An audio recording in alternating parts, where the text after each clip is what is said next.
जय हिंद दोस्तों, मैं महेंद्र शर्मा स्वागत करता हूं वन वर्ल्ड हिंदी में आपका। उम्मीद करता हूं आप खुश और स्वस्थ है। दोस्तों आइए दिखाते हैं पाक मीडिया की एक और लेटेस्ट डिबेट, जिसमें आलिया शाह और साजिद तरार ने भारत की डिप्लोमेसी को कंपैरिजन किया पाकिस्तान की डिप्लोमेसी पे। क्योंकि आज के हालात ये हो रखे हैं, क्योंकि अभी पिछले ही दिनों में पाकिस्तान में एक फ्रांस की जो राजदूत थे वो पाकिस्तान में थे भी नहीं, जबकि इन्होंने कट्टरपंथी और अपनी कट्टरपंथी सोच का प्रदर्शन करते हुए फ्रांस के खिलाफ प्रदर्शन किए और सड़कों पे जो तांडव मचाया था। उसके बाद अब फ्रांस जो यूरोपियन यूनियन का जो अध्यक्ष बना है, उसमें भारत ने एक अड़ंगा अड़ा दिया है कि भारत की फ्रांस कभी भी पाकिस्तान को कोई भी हथियारों का समझौता कभी नहीं करेगा। तो दोस्तों, ये एक भारत की सफल डिप्लोमेसी ही है कि आज पाक मीडिया भी आज भारत का पक्ष लेने में मजबूर हो गई है, क्योंकि सफल डिप्लोमेसी के पीछे ही सभी लोग लगते हैं। तो कहीं ना कहीं पाकिस्तान के प्रधानमंत्री इमरान खान की जो बुरी आदत और उनके जो पप्पू जैसे एडवाइजर है, उनकी वजह से आज पाकिस्तान की डिप्लोमेसी बिल्कुल फेल हो चुकी है। तो ये इसी प्रकार की चर्चा इस साजिद तरार ने और इसी प्रकार का विश्लेषण साजिद तरार ने किया है इस डिबेट में। तो दोस्तों देखिए डिबेट और कमेंट में अपनी प्रतिक्रिया जरूर दें।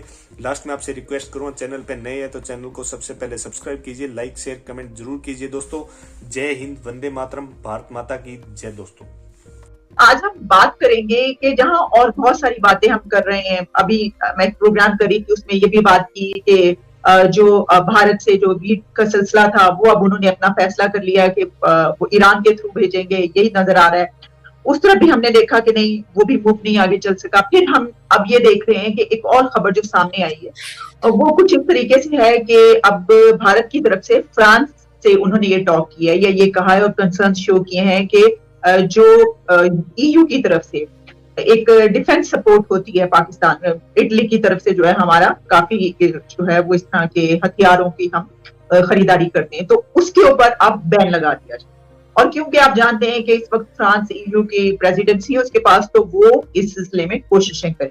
ये बात हुई है। आप इसको सर एक तरफ ये कि हम देख रहे हैं कि उनकी फॉरेन पॉलिसी तो ये है, उनके इश्यूज तो इस तरीके से चल रहे हैं, तो पाकिस्तान इसका किस तरीके से जवाब देगा? आप इस इशू को कैसे देख रहे हैं इस तनाजुर में कि पाकिस्तान की जो फॉरेन पॉलिसी है इस पर? Alia, thank you so much. मैं इसकी ओपनिंग स्टेटमेंट में, क्योंकि इस फॉरेन पॉलिसी रिलेटेड और बिल्कुल डायरेक्ट आपने पूछा कि पाकिस्तान किस तरह काउंटर करेगा, तो मैं बजाय इसके कि 74 साल की फॉरेन पॉलिसी को एक्सप्लेन करूं, लेकिन आपके नाज़रीन को ये बताना चाहूंगा कि हमारे पिछले 3 सालों में हमारे खास अब करंट एडमिनिस्ट्रेशन की फॉरेन पॉलिसी क्या है, कितने कामयाब है दुनिया में वो अपनी फॉरेन पॉलिसी को प्रमोट करने के लिए, या वेयर वी स्टैंड है। अब मैं उसको शुरू करना चाहूंगा कि खान साहब की सबसे पहले बात ये थी कि उन्होंने शुरू किया अपना जो बिगिनिंग थी फॉरेन पॉलिसी का, पहला छक्का उन्होंने यूनाइटेड नेशंस की स्पीच से लगाया, ट्रंप के साथ मोहब्बत में लगाया, एक सक्सेसफुल टूर का लगाया। पाकिस्तान गए तो उन्होंने कहा जी कि मैं एक दूसरा मैच वर्ल्ड कप जीत गया। उसके बाद दूसरा छक्का उन्होंने लगाया, उन्होंने कहा कि हमने टर्की यहां से इस्लामोफोबिया का जो वो एक स्पीच देकर गए कश्मीर के हवाले से, दोनों का टर्की मलेशिया के साथ हम मिलकर टीवी चैनल बनाए। साथ ही सऊदी अरेबिया ने जब धमकाया तो उन्होंने चाइना से डेट रिलीफ लेकर चाइना को पैसे वापस किए, और उसी के रिजल्ट में उन्होंने, जब उन्हें मोहब्बत बहुत होगी चाइना के साथ, तो उन्होंने साथ ही नारा लगा दिया डेफिनेटली नॉट का। हालांकि उन्होंने अड्डे मांगे ही नहीं थे। हमारे आपके एनएसए, हमारे नेशनल सिक्योरिटी एडवाइजर साहब कह चुके हैं कि अड्डे मांगे ही नहीं थे। खान साहब ने चाइना को खुश करने के लिए वो कर दिया। उसके बाद मोइज यूसुफ साहब को एनएसए मीटिंग में चाइना नहीं भेजा गया। फिर उसके बाद आगे चले तो एयर स्पेस का आर्टिकल आ गया कि एयर स्पेस यूज कर रहा है अमेरिका, और 7 कंटीजेंट है कि हमारे इंडिया से आप रिलेशनशिप बेहतर करा दें। उससे आगे चले वेंडी शर्मन आई, वो धमकियां देगी।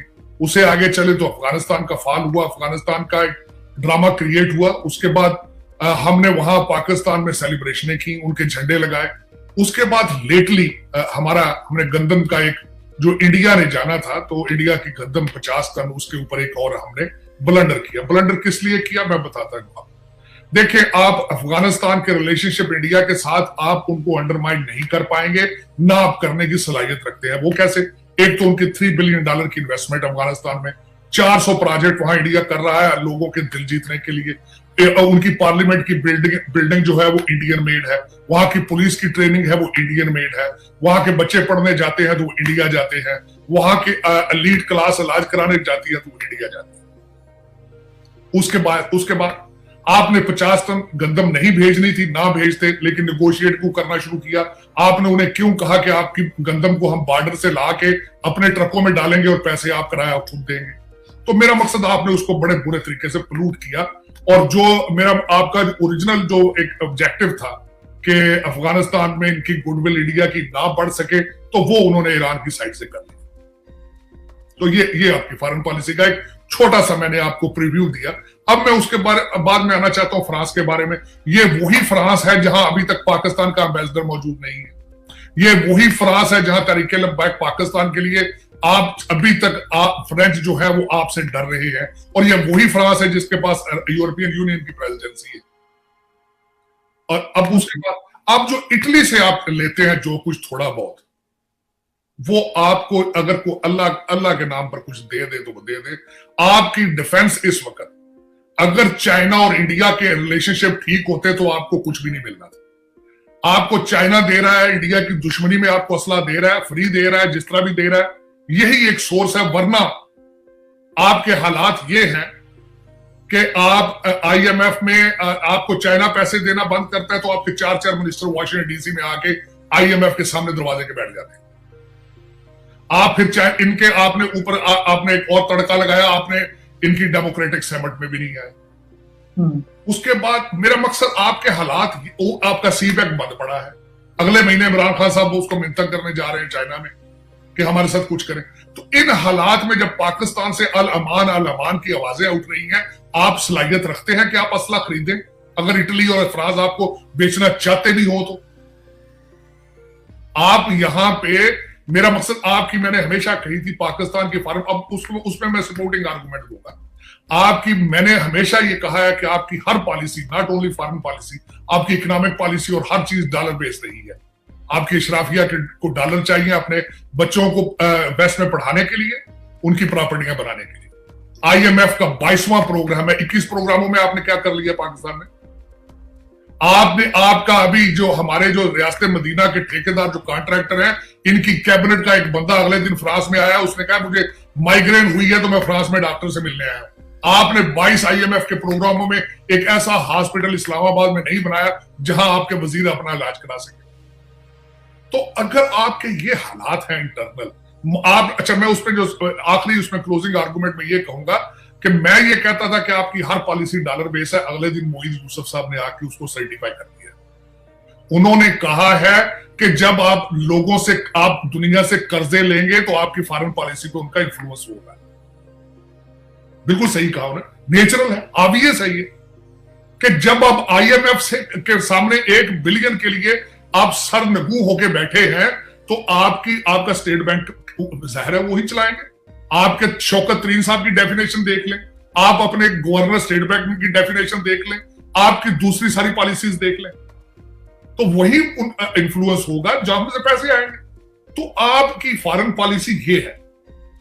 और असला लेने की सलाहियत मैंने आपको बता दी है कि जब आपके वजीर आजम सब खुद ने कहा है कि हमारी इकोनॉमी इस वक्त हमारी नेशनल थ्रेट बन चुकी है, असला किस चीज से लेंगे आप?